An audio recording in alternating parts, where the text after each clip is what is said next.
ಇನ್ನು ರಾಜ್ಯಕ್ಕೆ ಇವತ್ತು ಪ್ರಧಾನಿ ನರೇಂದ್ರ ಮೋದಿ ಆಗಮನ ವಿಚಾರಕ್ಕೆ ಸಂಬಂಧಪಟ್ಟಂತೆ ರಾಜ್ಯಕ್ಕೆ ಮೊದಲು ಅವರು ಏನು ಕೊಡುಗೆ ನೀಡಿದ್ದೀನಿ ಅನ್ನೋದನ್ನ ಹೇಳಲಿ. ಬರಗಾಲ ಅನುದಾನ ಕೊಟ್ಟಿಲ್ಲ, ಹೊಸ ಯೋಜನೆ ಕೊಟ್ಟಿಲ್ಲ ಅಂತ ಮೋದಿ ಪ್ರವಾಸಕ್ಕೆ ಗೃಹ ಸಚಿವ ಡಾಕ್ಟರ್ ಜಿ ಪರಮೇಶ್ವರ್ ಆಕ್ರೋಶವನ್ನ ವ್ಯಕ್ತಪಡಿಸಿದ್ದಾರೆ.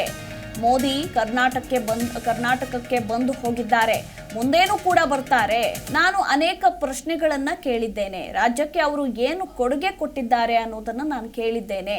GST ಶೇರ್ ಎಷ್ಟು ಕೊಟ್ಟಿದ್ದೀರಾ, ರಾಜ್ಯಕ್ಕೆ ನಿಮ್ಮ ಕೊಡುಗೆ ಏನು, ಬರಗಾಲದ ಅನುದಾನ ಕೊಟ್ಟಿಲ್ಲ ಅಂತ ಇದೇ ಸಂದರ್ಭದಲ್ಲಿ ಆಕ್ರೋಶವನ್ನ ವ್ಯಕ್ತಪಡಿಸಿದ್ದಾರೆ ಗೃಹ ಸಚಿವರು.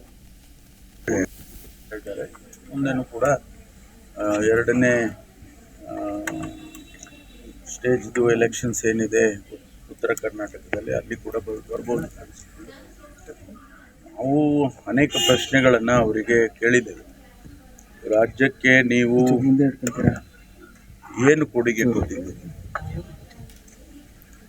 ನಮಗೆ ಬರಬೇಕಾದಂಥ GST ಶೇರು ಸಂಪೂರ್ಣವಾಗಿ ಬಂದಿದೆ. ಭೀಕರವಾದ ಬರಗಾಲ ಇದೆ.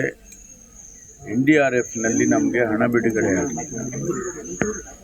ಜೊತೆಗೆ ನಮಗೆ ಸ್ಪೆಷಲ್ ಗ್ರ್ಯಾಂಟ್ ಆಗಿ ಈ ಬರಗಾಲದ ಪರಿಸ್ಥಿತಿಯಲ್ಲಿ ಹಣ ಕೊಡಿ ಅಂತ ಹೇಳಿ ಸುಮಾರು 18,000 ಕೋಟಿ ರೂಪಾಯಿ.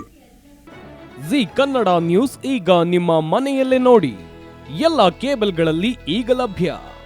ಸನ್ Direct 292, Jio TV 1334, U digital 162, City cable 51, GTPL 17, Abhishek cables 821, Rockline telecommunication 51, Shri Basaveshwara number 60, Vinayaka digital number 53, In digital number 896ರಲ್ಲಿ.